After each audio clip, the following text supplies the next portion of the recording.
So is that why your nickname was General Butt Naked? Yes, because I was naked, because I fought naked. A lot of people would drink or do drugs before fighting? Yeah, most of our boys. Yeah. Then we drain the blood from the innocent child and drink it before going to battle. So you kill the child? Yes. And then drink the blood? Yeah. I left it up on the chopper, I'm gonna eat it. I left it in General hot. Make sure you eat it. So what kind of war is this? Gorilla? World War II. It's World War III.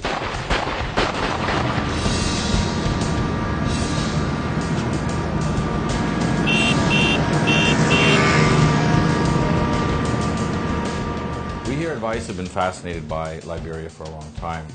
It's America's first and only foray into quasi-colonialism in Africa.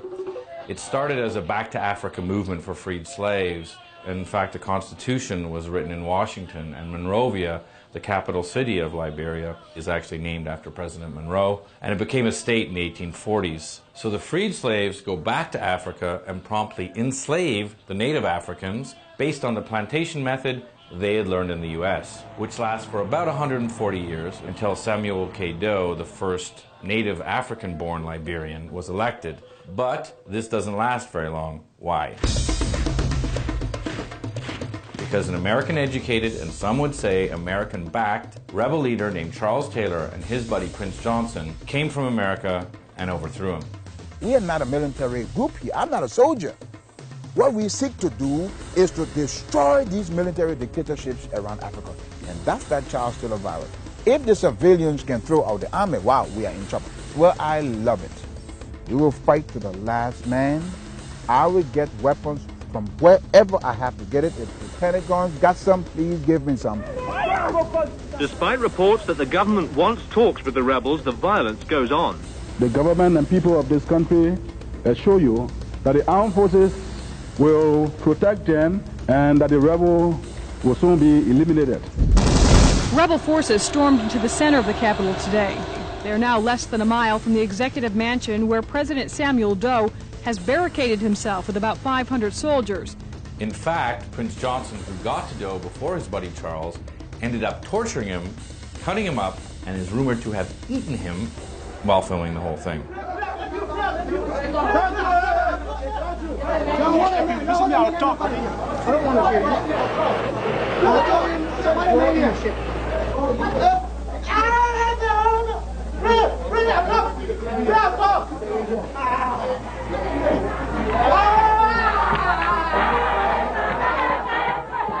So Charles Taylor finally gets elected with a campaign slogan that reads, "He killed my ma, he killed my pa, but I'll still vote for him." And it works. He gets elected. But he's so corrupt that soon after, there's a bunch of warlords fighting for control over Liberia, the country devolves into civil war, and things go from bad to severely fucked up. I know somebody who want to kill me. If I grab you, I will eat you. Raw. But this is like a civil war on steroids. It's a post-apocalyptic Armageddon with child soldiers smoking heroin, cross-dressing cannibals, systematic rape. It's total hell on earth. We love the music. There's a music. They call it the sound of death. Yeah, but it's a sound of music to us. Liberia's been in the news a lot lately because Charles Taylor is on trial at The Hague for war crimes. But we wanted to know what happened to all the other warlords. So we contacted a Canadian journalist who lives in Liberia named Miles Esty, who's kind of a Kurtz-like character, tall, skinny, skeleton guy, who's had malaria more times than he's had hot dinners.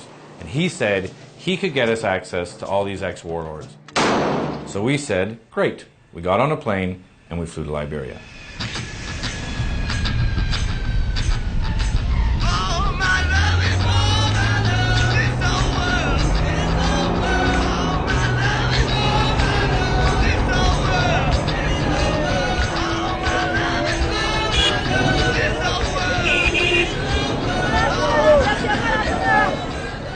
When you first get to Monrovia, the first thing you think is, it's really hot. It's really hot, it's really poor, and it's totally chaotic. In fact, when we went to pick up Miles, he had just gotten out of the hospital with malaria. He gets in the car and he says, "Are you ready to go? We're going to Baboon Town in the red light district to meet our first general, General bin Laden.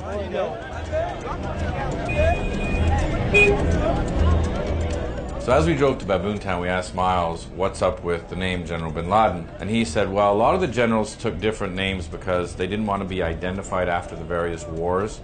And these pseudonyms were meant to strike terror into the hearts of their enemies. So there's a General Rambo because he's scary. There was a General Mosquito because mosquitoes are terrifying because they bring malaria. The general that fought General Mosquito was named General Mosquito Spray. And of course, there's General bin Laden. In fact, there's two General bin Ladens. Our General bin Laden, we found out en route, had just been put in jail. Now, he didn't know why, but he suspected because the authorities found out that we were coming with cameras to shoot him. And they say they're not going to let him out, but we can interview him in the jail and we can interview the commander. Let's do that. Let's go there. Can we go there now? Yeah. Let's go now. It's a big deal, dude. So the minute we arrive in Baboon Town, our car is surrounded by a bunch of sketchy dudes. So when Miles came back and said we could interview bin Laden in the police station, I was like, yeah, let's get out of here and get in there really quick.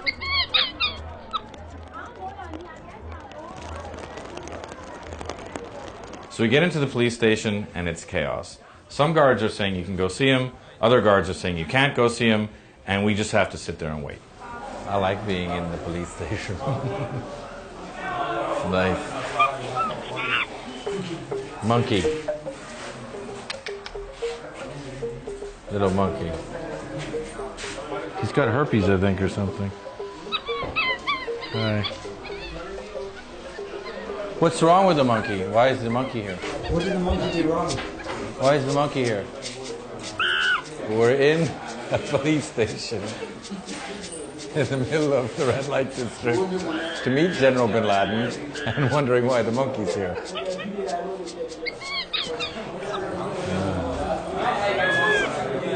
And eventually, after sitting there for a while, we realized, oh, we've got to grease some palms. So we gave them some money, and bang, we were back into the jail, and we could talk to bin Laden. Hey, bin Laden. Yeah. How are you? My friend Shane. Shane.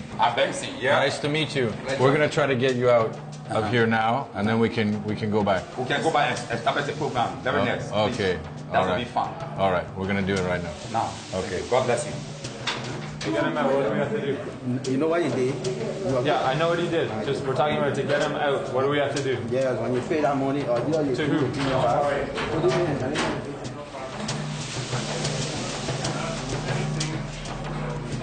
So we want to videotape this station without permission? Is that what we do?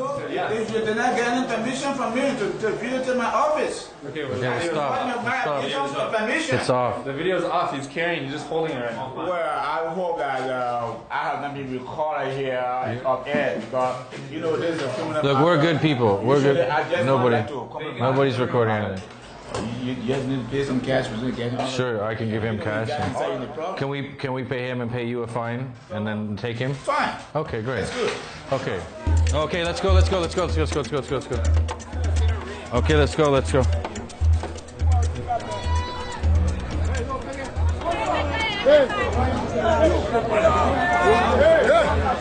We went in there. I don't know, we're being followed by the police right now. Yeah, we might have to change tapes or do something because what we do is we shoot cards, and if they come, we can give them the tape. There's nothing on the tape. You can have a blank tape in there? Yeah, we do right now. We should just get out of here. No, now go to the warehouse. I go to my warehouse. Don't worry. All they're picking there. No, I'm going to take my tip. Yeah. Everyone, yeah, our boss man. Okay. Don't worry on that. Photograph what you want to do here. Okay. This is my compound. You are free. Okay. No police come here to do anything to you. You man is step on nobody else. Yeah? Our trip is getting progressively heavier. We will go on top of the building. Yeah, that'll be good. We go on top of the building. Okay. I'm kind of a little bit worried that the police are gonna come get us right now. I gave them a fake name and fake number. It's one of my law. Mr. National Security, right? Okay, nice to meet you. Nice to meet you. I want you to see for yourself. Okay. We're happy that you both are here. Thank you. Thank you. So after we got bin Laden out of jail, he was very excited to get us up to his rooftop and tell us his story. And according to him, the ex-generals, who are now the community leaders, are the only ones doing anything to help the people. So maybe you could explain a little bit about, so first of all, you became known as bin Laden during the war. During the war. And then after the war, now you're sort of trying to help people by carpentry and by karate. Karate. After the war, I see some friends going astray. Yeah. You know, so long hours a general, I'm gonna make sure I bring them together. Yeah. So I do both carpentry and masonry. Yeah. And I got men that are in my workshop, we do carpentry work, and I got a field, we do martial art. Yeah. Yeah. Do you get any money here? We do our own collection sometimes before we can have No, rehearsal. but the UN or the government doesn't give you any money. Nothing. The government does not give me no support. Nothing. The UN does not give me support. It's the first time meeting you people, Yeah. calling me and hearing, getting information from me. We only need the government attention to And our program. is this area? This is red light here. It's a red light Gorbachev. Yeah. This is red And light. is there a lot of crime in red light? Yeah, it's wet time. This is red light. Red light. Now it seems like everyone hanging around knows how we got him out and for how much, and that has gotten around. And it's a hot topic of conversation. I don't think Shane knows that, so he's nice and calm on screen. But keeping the stress level a bit higher than usual. Look at Liberia. Look at Liberia. We can build a place.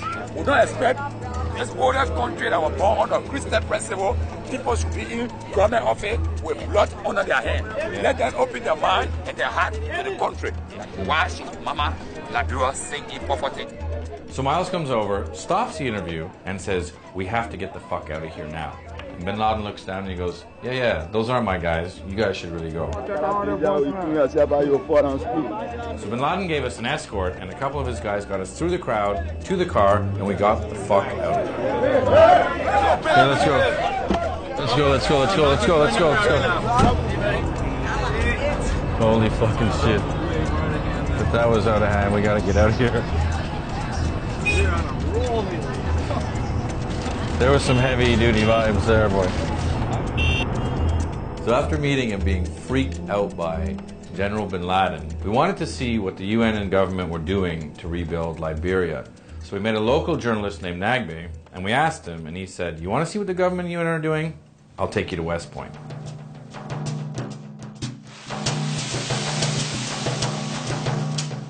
So West Point is the worst slum in Liberia, which makes it one of the worst slums in West Africa, which makes it one of the worst slums in the world. And when you first get there, the first thing you want to do is get the hell out. It's open sewers everywhere, shit, piss, garbage, everything mixed in, and the stench is overpowering. Man, this is West Point. People live here like this for years, man. It's more or less a microcosm of the city. Virtually all the major tribes living in Liberia live in the West Point. Now, West Point happens to be one of the most devastated part of the world because the people here don't have toilets, and because they have no toilets, they use the beach.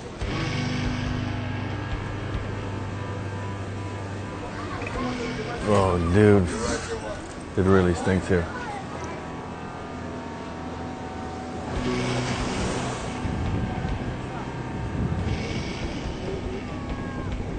They're not taking care of the community, you know.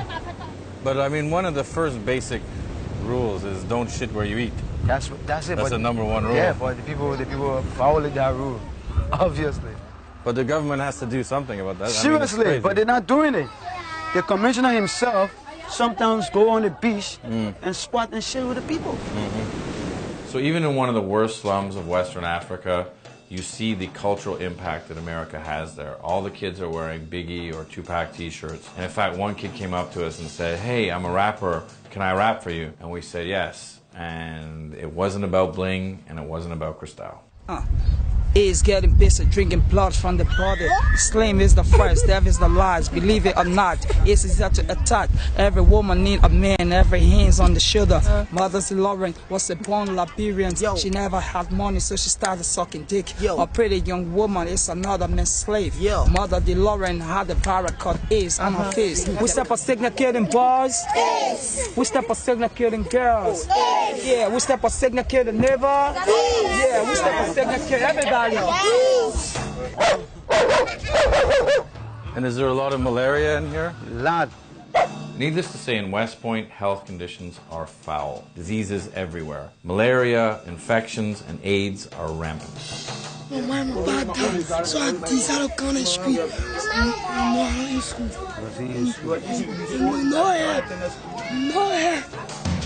these electronic shops. Yeah. They are just cover up. Cover up for heroin. For heroin. Wow. It's a big business. We heard stories that during the war, the rebels would go out in boats with diamonds and trade the diamonds for weapons and cocaine, and it was a lot of Colombians and Mexicans. It did happen here. We find it interesting because cocaine and heroin are very expensive drugs. Yeah. So we were surprised to find heroin here. Usually in poorer countries, there's you know, speed or meth or like things you can make. I feel tired Why coming is that? here. The Nigerians. Nigerians bring it.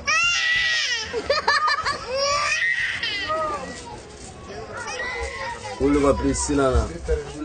cookie don't make it soft, make it Nana, you don't smoke here, what hands to the we smoke two type of market. We smoke heroin, we smoke coke.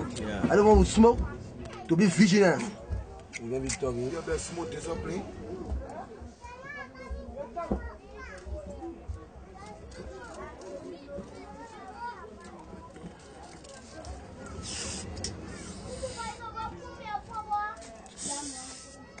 Dedans, non mais les maris sport.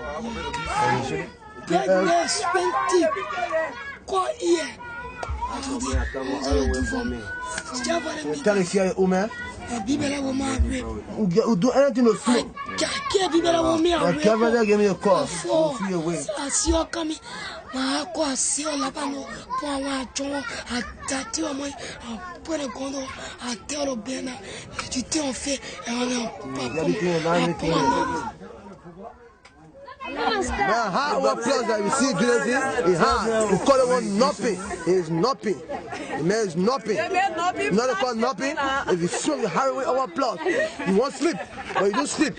So which is nothing now. You want to smoke cocaine now? Yeah. No, I only want cocaine to calm down now. Yeah, Jody, we don't want fry now. Look, you remember that? Behind these areas are small shops that are used as brothels. And you can pay between $50 to $75 to $100. Liberian dollars? Liberian dollars. So how much is that? Less than $1. So because of the poverty, a lot of women have to become prostitutes. Yes. Or we like to use the term sex worker. Sex worker.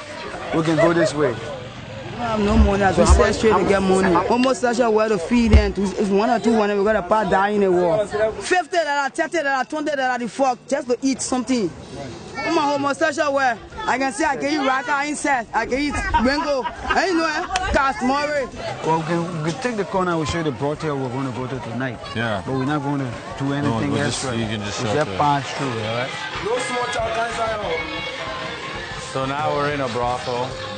We're going to come back tonight. It's not open right now. Condoms here. We got some stains here, some blood here. And shit. Not very clean. Towel used for wiping. This is pretty good. How do we get out of here? Yeah, this way.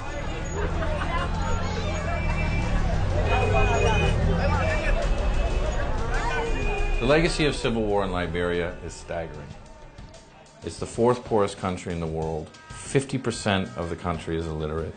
70% of the female population has been raped. 80% of the population is unemployed. And a large percentage of the population has eaten human flesh. Till the real meat. Every taste you like to eat it every day. You want to see some peace? It happens a whole lot. Even in Liberia now, whenever you see there are bodies found somewhere, or maybe drowned in the river, genital parts are taken off. Some legend have it that the female genital is preparing a way where the man can put it in his wallet and carry it around and use it as a source of power, you know. And some people believe that when they do these things, they have power over their colleagues, you know. Now, one of the warlords responsible for these atrocities, who fought in all three civil wars, is a guy named General Rambo, who we picked up at a market, and he said, "I'll talk to you if you take me to the old headquarters of the rebel factions outside of town."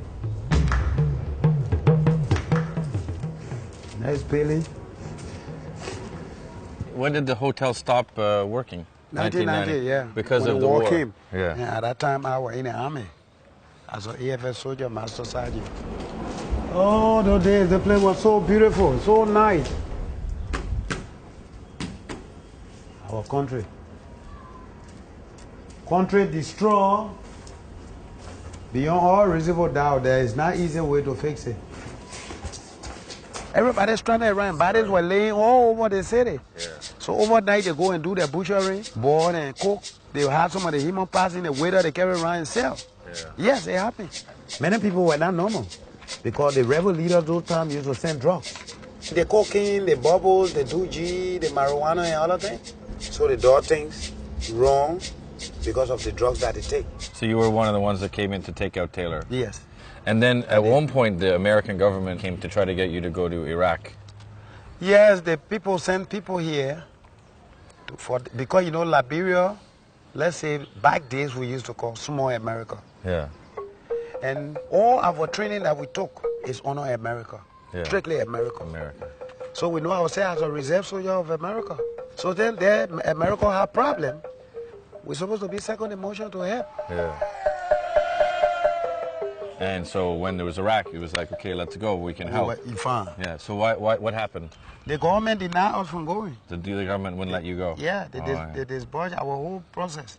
Do you think it's a problem that you have all these ex-combatants who grew up fighting, you fought in 3 wars, they have no money, they have no job, and isn't that a problem? It's a big problem, because where you have mostly the youth that had the muscles that can cause trouble anytime, are not certified, then that means bad things happen. Yeah. But things are not okay.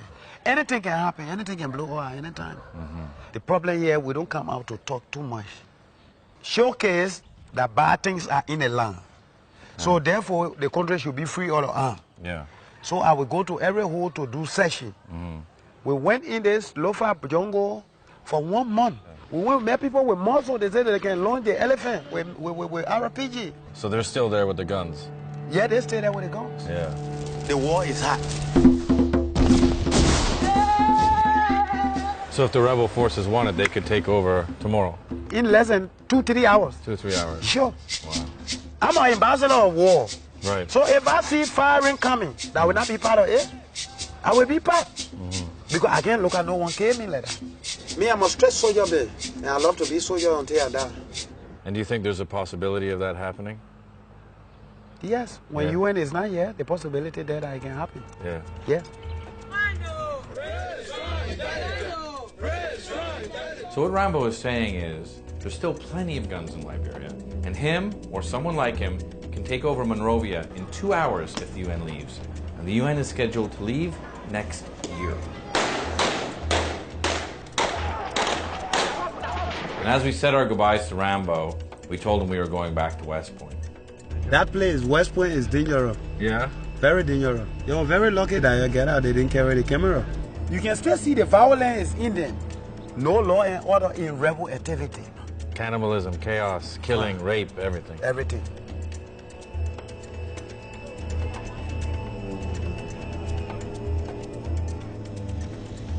A few years ago, we did an article in Vice magazine called General Butt Naked versus the Two-Pack Army about a particularly fierce Liberian warlord called Butt Naked who fought naked, his child soldiers fought naked, and they were cannibals.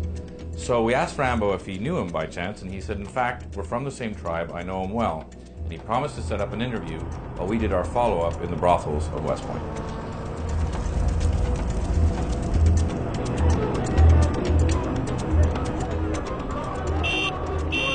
Driving into West Point at night is pretty freaky. There's no electricity grid in Monrovia, so it's pitch black. It's kind of like if a tree falls in the forest, does it make a sound? Like if a fucking van goes missing.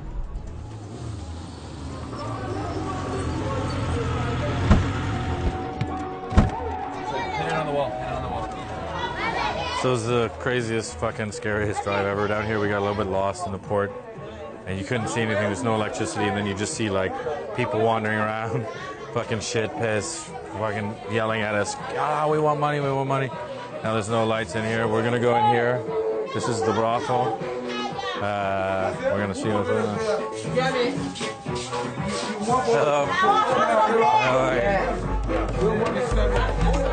A lot of dudes are coming in now, it's crazy. I don't know where we're going.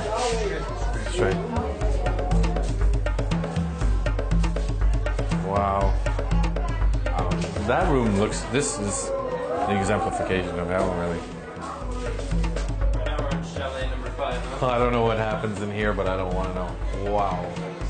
What the fuck goes on in here, dude? Wow, wow, wow, wow, wow.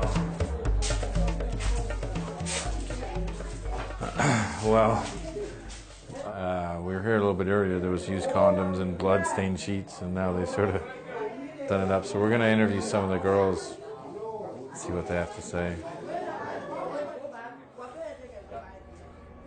We have a code for when something's freaky. We go, it's nar nar. Nar nar. One of the things we had heard since we arrived in Liberia was about the alleged sexual misconduct by the UN staff. So we asked the girls at the brothel about it. I see UN guys having sex with small children. Have you seen it? Yes. They just have sex with you. Throw you off from the area, they beating from. I received some beating off from it. No support, nothing. No suffering. No job, nothing. I live here. They call it paradise. Okay, paradise. I want you to give me a job. Yeah. For myself. What sort of work do you do in West Point now? I'm a beautician. Okay. I keep in a cosmetology school. All right. From Town. Okay. Which is on a CAP.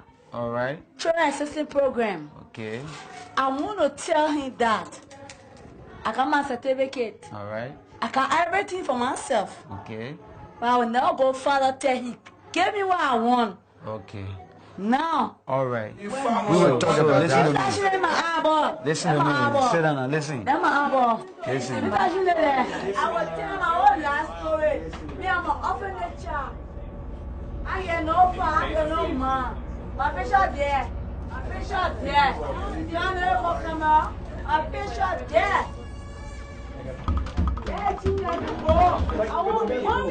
As soon as the girl started screaming, a bunch of heads popped into the room. And then when she started screaming about money, everyone was going, money, money, money, where's the money? And at that point, Nagbe said to us, you better get the hell out of here. So we sort of took off through the tangled alleyways and just tried to get back to the car.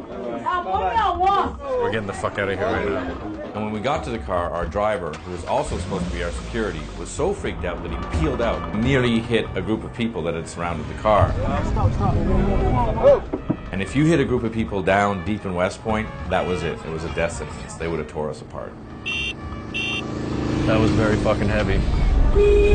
Dude. It's like, whenever I get into weird situations, I just try to envisage myself explaining it to my dad. So Dad, just to recap, worst slum in history, heroin, hookers, white fat men. He'd probably say, you're a stupid little fucker, you deserve to die. And to make things even freakier, as we're pulling out of West Point, Rambo texts Miles and says, not only does Butt Naked want to do the interview, but that he's waiting at our hotel for us. Yeah, now we're going back to Sanity to hang out with an ex-cannibal, multi-murderer, who's now staying in our hotel and decided not to leave. Because if we're there, he wants to hang out. Meanwhile, he knows I have tons of money. And he's on the run because people want to kill him. Should I just leave my door open, General? Do you want to come in?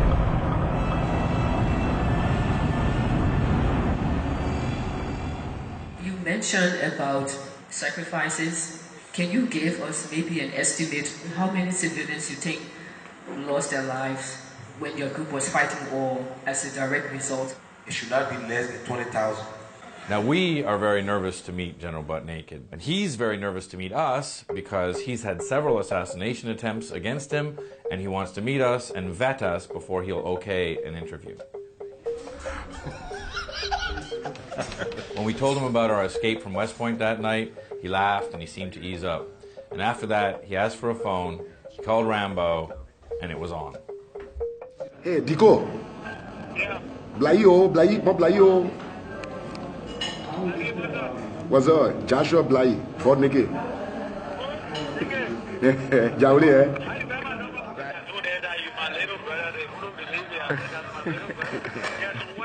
Yeah, some white guys. They are good guys. The guys are good guys, man. tell the boss lady hi, yeah? More Blayi now. But you became converted, right? Yes, ma'am. Are you the same Joshua Blayi now who they call Evangelist Blayi? Yeah. We asked the general, now known as Joshua Blahi, why people were trying to kill him, and he told us that it was because he had been recently pardoned for his war crimes. And when we asked how he got pardoned, he told us it was his conversion to Christ and his becoming a man of God. Because when I got converted, it was a household news. Everybody in Liberia, General Podneke got converted all over Africa. Because the first question people ask me, they say, Joshua, don't you think you decide to be Christian so that you can escape persecution? And I said, no. Because I could have gone back. I could have gone back. Several times I was attacked. And I told them, if anybody want to kill me, you only kill me because 2 years ago I fought you, or you don't like what I'm preaching. But I cannot go back to my vomit. I have left the war, and wow, it was all over.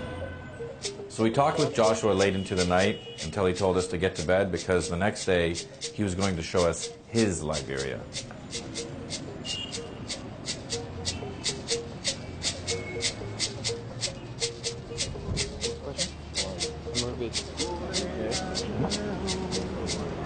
You get in the front.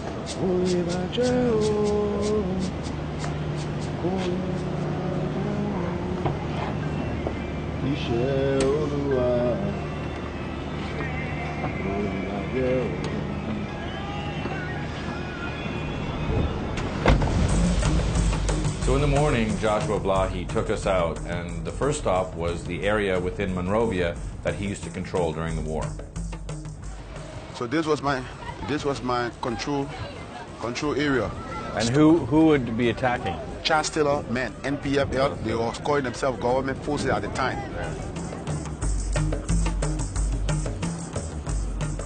Right here, this is where I have my coochie chair. Yeah. I sat in the chair. My boys are all around singing. The elders bring an innocent child. Yeah. And we open the back of the child, thrust out the heart. Alive? Yes. And we cut it to pieces and distribute it to the boys. And what does that do? Just make them brave and charge them for the battle with the belief that bullet will not affect us or get them. This last thing was still on my hand. When my boys went for water, just before they got back, and I heard a voice behind me, my son, why are you slaving? But this was in my dialect. I said, Anju there, to look back, I saw this man in linen, white linen, but the light radiated through that man was so bright and brighter than the sun. And then I thought I was not a slave because he said, my son, why are you slaving? I said, well, in this whole territory, I'm the king. I'm supposed to be a king. And he said, you rightly say you're supposed to be a king, but you are living like a slave. And those words were very hard words in my dialect. I said, I don't understand. What did he say? I mean, repent and live or refuse and die. And he vanished. And the light vanished. And I came up to myself and I was so confused. Now, to go for battle, I tried to signal the battle. My pistol got bust. I got so afraid and retreated from the front. But I got afraid for the first time. The next stop was the place where there had been an assassination attempt on Joshua's life just the day before. This one is broken. The whole thing was there, tables were there breaking. He got back on the road. And he hit you and then ran? Yeah. Pick up the other guy and left. I heard a call. I heard a person. He's out now. Right. Then I looked, and the person was on the phone. Yeah. So I'm like this, going, and just looking, just to turn like this. I saw the car crossing. Yeah. The tire mark is there. Right. It left from there, cross here. So I went to leap over. You jumped over the car? Yeah, jump over the car. Yeah. Since I was not close to the car, to go over it, my shoulder was hit and the car pushed me back. And who do you think it was? Maybe one of the people who are hurt It's trying to revenge. Hurt a lot of people in the war. In the war. I hurt a lot of people. And I don't think I've had the opportunity to appeal to every one of them. Next, Joshua wanted to show us his mission in the country, where he was rehabilitating ex-child soldiers. There are some guys who are very brilliant. As you go in there, you will see them. Very brilliant, very intelligent young kids. But unfortunately, the war have affected them. I tell them violence is not the best way. It's an ancient strategy. And once violence as a seed be sown into a child, it's very hard for the child to come out of it. And are there a lot of people who fought during the war that can't get rid of the violence? It's very hard. It takes time to get rid of the violence. Yeah. How did you get rid of the violence? To be frank, it's not 100% gone. Yeah. I still have nightmares. I still have flashbacks. I wish I never took part in the war. Yeah. That's my mission. Okay.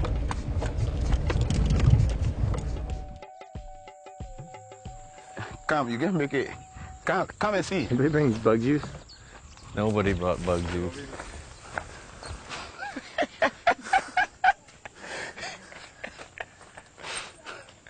I would have taken you, but my back. No, it's okay. Well, I don't mind getting wet. It's safe. People drink this water. Yeah. About 1 million people in Africa die every year from malaria, and malaria thrives in swamps exactly like this. It's very sploochly on my moochly. Thanks. Good. Some worm's gonna go in my foot, and I'm gonna get a filthy little tumor. Hello. And my day's just shitting out blood. This is what all fear stems from. So these were some of the boys that you fought with before, or no? Yeah, some of them fought under me. That is the fighters who used to fight naked. Yeah. So is that why your nickname was General Butt Naked? Yes, because I was naked, because I fought naked. A lot of people would drink or do drugs before fighting? Yeah, most of my boys. Yeah. Then we drain the blood from the innocent child and drink it before going to battle. So you kill the child? Yes. And then drink the blood? Yeah. Okay. And why would you fight naked? It was believed once I'm naked, no bullet can affect me. Once I'm naked, I could disappear.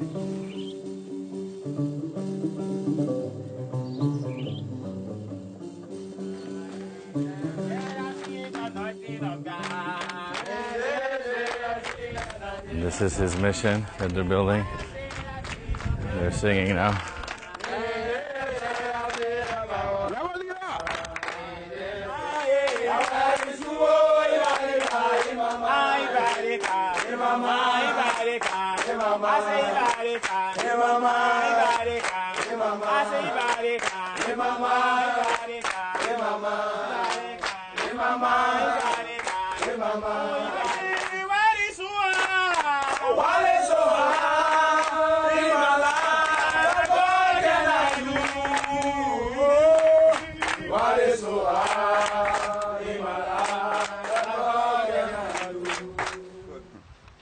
Welcome to our home.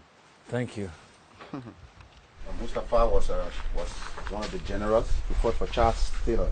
So you fought for Charles Taylor? And I fought for Johnson. So you were enemies before? Yeah, we're enemies. Yeah. I was 16 at that time. When they initiated me as Charles Taylor, I left with them until I became target commander. After the war, we become parentless, friendless. Nobody wants to use it at all because you were fighting war. Yeah. We ended up in the street. I was in a graveyard. I used to smoke drugs, taking drugs, sleeping on the street. And then I knew when he was butt naked, I was fighting against him. When I saw him, he was already pastor. He took us to the church. From the church, continually, he did managing us all until today you see us. We were children and the damage I was left. So the people that included in the war were fighting, war finished, they didn't even get time for us. By the grace of God and him, they are living.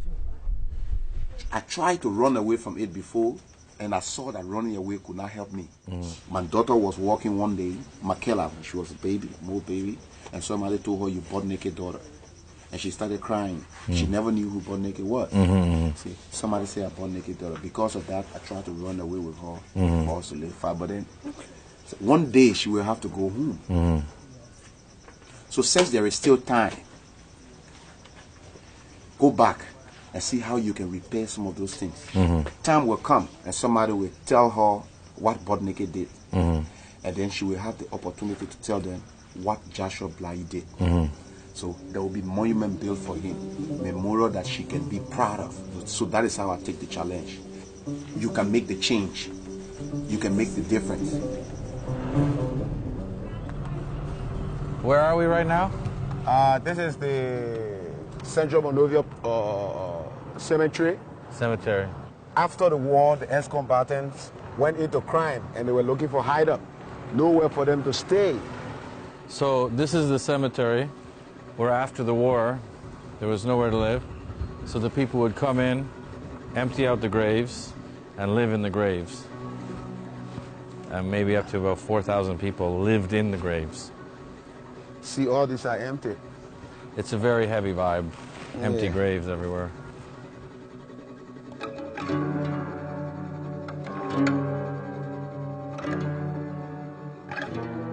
We were just at lunch. We were talking about, we ordered some ribs.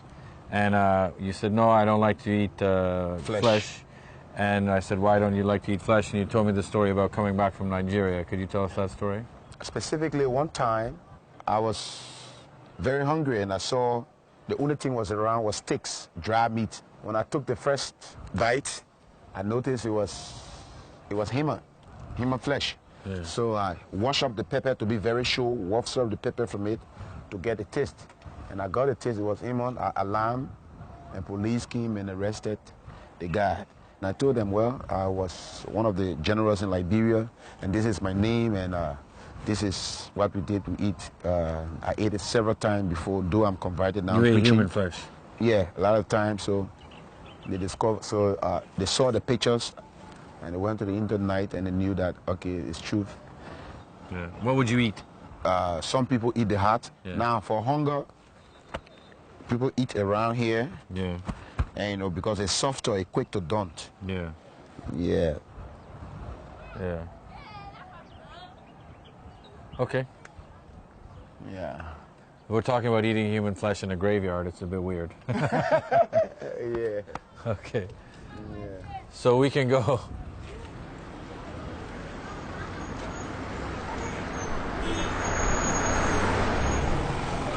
I want to eat some African stuff.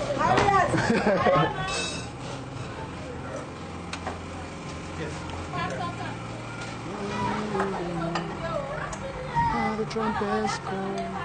The feet are all right in the world. In Jesus' mighty name. Amen. In Jesus' mighty name. Amen. This morning we are going to pray for the servant of God that He has prepared to speak to us on this day. Amen. Let's pray that all will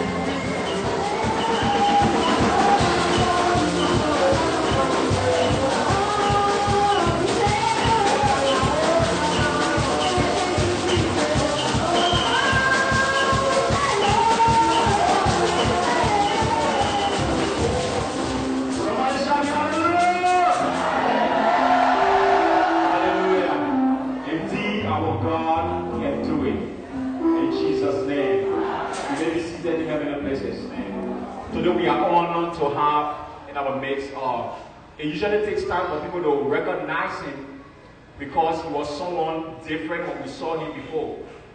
But the Bible says that when the light of God shines upon a man, amen, he's not what you think he was. Evangelist Joshua Bly, I want you to stand, put hands together to welcome him. If you come in quickly to meet us, hallelujah.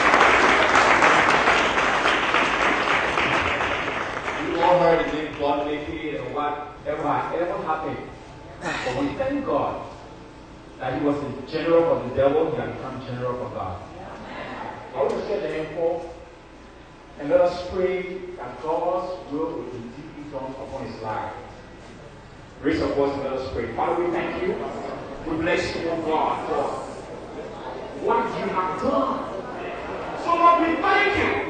We thank you, oh God, for him. We thank you, oh God, that you order his steps. We thank you, oh God. Let it be done. In Jesus' name. In Jesus' mighty name. God bless you. Put your hands together for Jesus. Hallelujah. Hallelujah. God bless you. God bless you. The word of God say that you shall know the truth. I've been receiving some dangerous calls, but people have been threatening me. And why they try to kill me is what I want to make meaning about today. I am an old sinner. I was about the age of 11 and was initiated as a priest of my tribe. I did a lot of human sacrifices, killed a lot of innocent people. Now I know I was wrong, but thank God that extended his mercy to me through Jesus Christ. The Bible says in the book of Romans chapter 8 verse 28, he said, all single thing, not some things, but every single thing works together for good. But one thing I am sure of, I am convinced that I'm called by God's own purpose. And once you are called by God's purpose, the Bible says all things work together for good. You shall know the truth, and the truth shall set you free.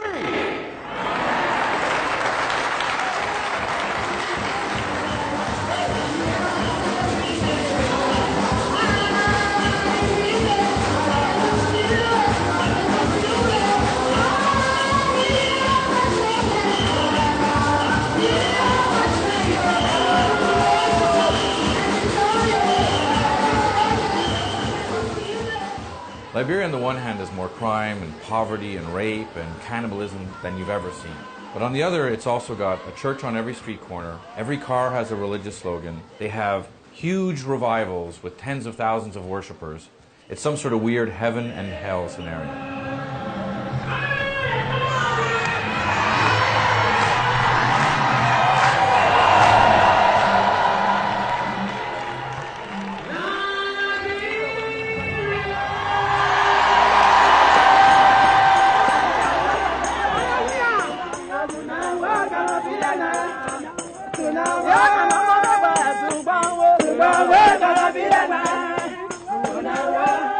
While hanging out with Joshua, I started to get a bit of Stockholm syndrome because he's charming, the churches are nice, there's not as much danger, and I started to like him.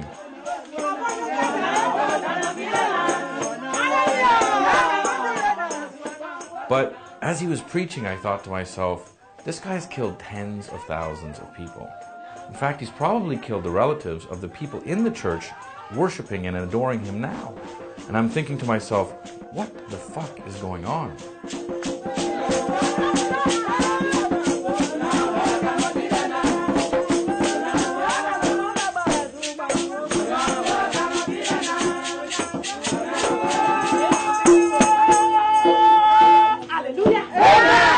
This morning, I want to preach on the theme, effective generational transfer. Before that, I want to introduce one of my latest friends, Shane, and a group that have interest in coming to Liberia to go to some dead areas that people do not commonly go. And I thought they were not serious because there are some places that I go to evangelize, nobody want to go there with me. We reach to the water, to where my camp is. Most of the time, if a guest comes who are not used to Liberia, they're afraid of the swamp, so we have to tow them. And these guys refuse to be towed. They walk in the water with us yesterday. I was in a little doubt, but after a moment with them, I knew they were true friends. So I want to stick him in the corner this moment that you say a few words, at least greet you.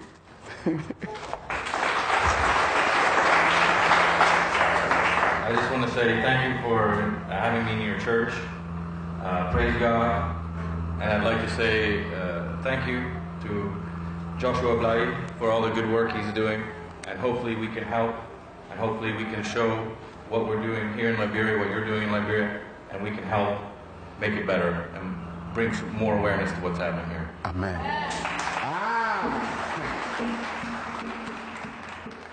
I have to admit that when Joshua handed me the mic, I had no idea what I was saying.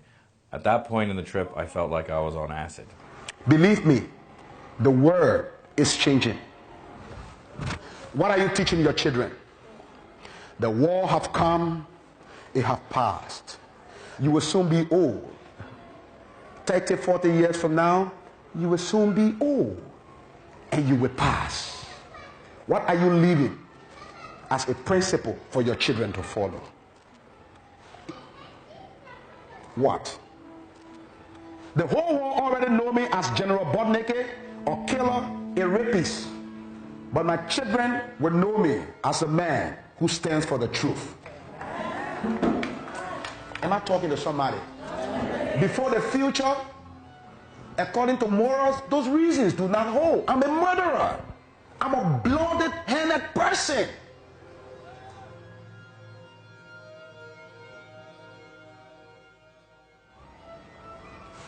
The world is changing. The mistakes of our fathers cause lesser harm to the mistake that we make to our children. That is, if we fail them, stand to your feet.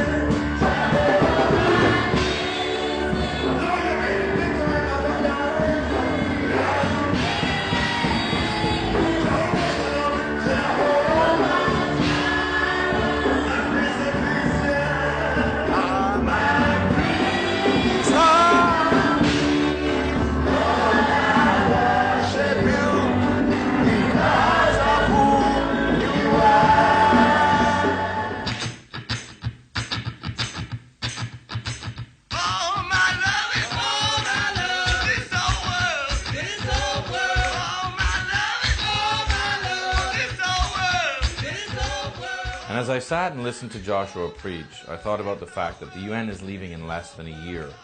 And Rambo had told us that the generals are ready to fight. They have the soldiers, they have the guns, and they're living in abject poverty. And I wondered, if that happened, would Joshua stay with God, or would he return to being General Butt Naked?